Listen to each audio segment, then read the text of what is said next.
किसी भी महात्मा के वास निरूपण पर जो हम निंदा करने लगते हैं, हमारी सामर्थ्य नहीं कि हम क्या जाने वो कैसे रह रहे हैं। महाप्रभु चैतन्य देव एक दिन कीर्तन में बहुत उल्लसित होकर उन महापुरुष का नाम ले रहे थे, बार बार नाम उच्चारण कर रहे थे। हमें नाम विस्मरण है। बहुत सुंदर पोशाक महंगी महंगी पहनते थे, पान पाए, इत्र लगाए, फुलेल केशों में सजाए। बहुत वर्ष हो गए, पहले चैतन्य महाप्रभु के पावन चरित्र का पठन किया था, इसलिए स्मृति नहीं उनका नाम, उनके नाम का।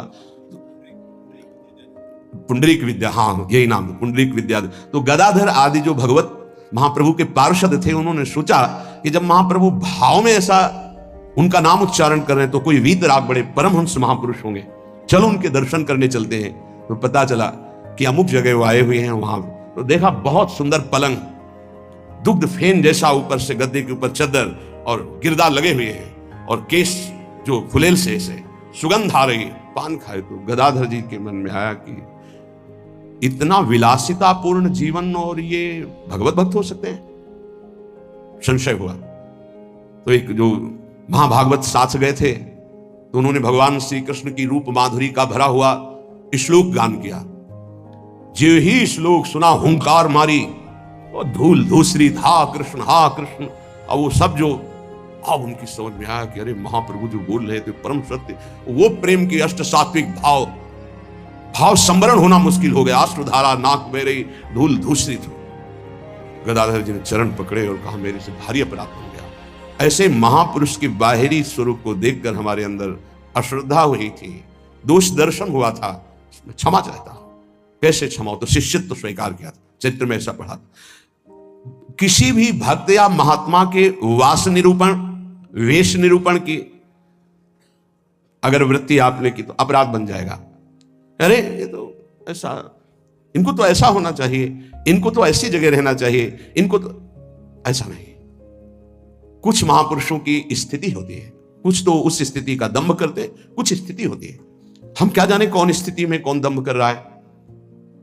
जिनके वचन श्रवण से, दर्शन से, संभाषण से हमारे हृदय में भागवतिक परमाणु उदय होते हैं, उन महापुरुषों के चरणों की वंदना उनकी वाह स्थिति पे नहीं देखते। हो सकता है सोने चांदी के सिंहासन पर बैठे हो, छत्र हो, चंवर डुल रहा हो, और स्थिति ब्रह्माकार है, स्थिति भगवदाकार है, कैसे पता चलेगा? परशुराम जो आचार्य जी थे, उनके आश्रम के बाहर लिखा था, माया सगी न तन सगा, सगा न ये संसार, परशुराम ये कह रहे सगा सुसिरजन हार। तो एक लंगोटी लगाए, लौकी की कमंडल लिए और भारी वैराग्य वृत्ति के अंदर गए और कहा ये श्लोक किसका लिखा हुआ है? दोहा। तो उनका गुरुदेव का कहाँ है? तो गए, देखे गिरदा लगा हुआ, छत्र लगे हुए परशुराम देवाचार्य जी महाराज।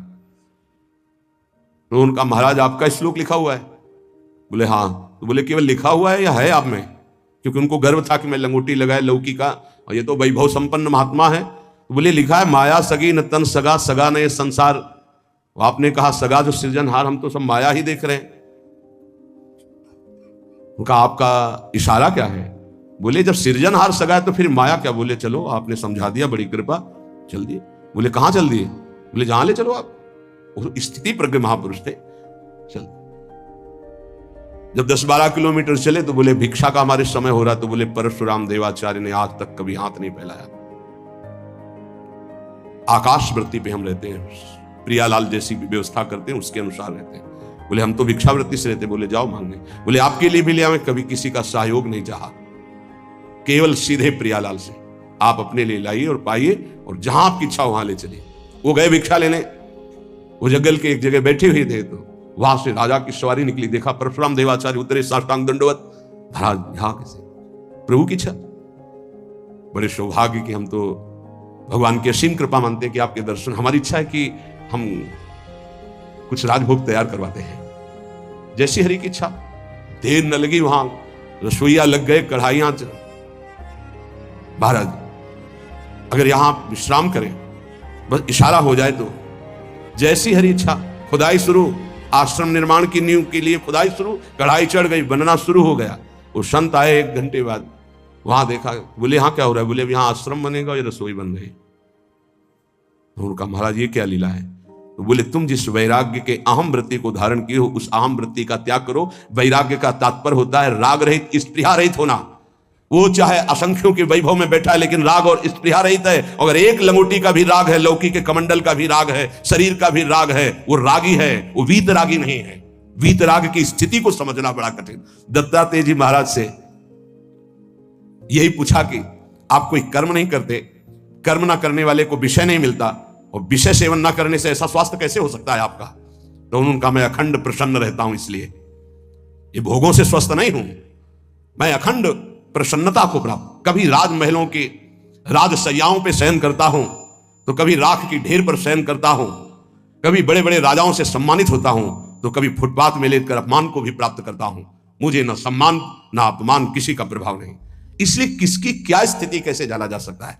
तो हम किसी का वास निरूपण आदि, वेश निरूपण आदि करके किसी की निंदा करेंगे तो पता नहीं कितना महाभागवत है, हमसे अपराध बन जाए।